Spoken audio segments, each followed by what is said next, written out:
اور اب مزید سنیے سرکار کا فرمان، سرکار کیا فرماتے ہیں۔ اس حدیث پاک کو حضرت سیدنا عمر رضی اللہ تعالیٰ عنہ نے روایت کیا، فرمایا جو بندہ 40 دن مسلسل نماز کو با جماعت ادا کرے اور ایک بھی رکعت چھوڑے نہ، اس کی ایک بھی رکعت فوت نہ ہوئی ہو، اتنی بات ہی آپ کو سمجھ فرمایا کہ اللہ تبارک و تعالیٰ اس بندے کو دوزخ سے آزاد فرما دیتا ہے۔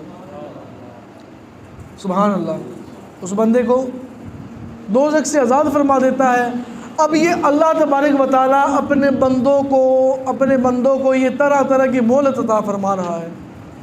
اب یہاں پر بات دیکھیں کہ اللہ تبارک و تعالیٰ نے بندوں کے لیے ہر قدم پر رعایت عطا فرما دی کہ یار تم فلاں کام کرو گے تم فلاں پا جاؤ گے، تم فلاں کام کرو گے تو تم کو میں جہنم سے آزاد کر دوں گا، تم فلاں کام کرو گے تو تمہارے لیے مریضہ کا اتنا بڑھاؤ کر دوں گا، تم فلاں کام کرو گے تمہاری نیکی کو اتنی بلندی میں کر دوں گا۔ ہر قدم پر اللہ تبارک و تعالیٰ نے اپنے بندوں کے لیے آسانیاں پیدا کر دی۔ اب جو بندے ہیں بھائی نماز سے بھاگیں، نماز سے ہم دوڑیں، تو یہ ہمارے لیے کوئی اچھی بات تو کوئی نہیں۔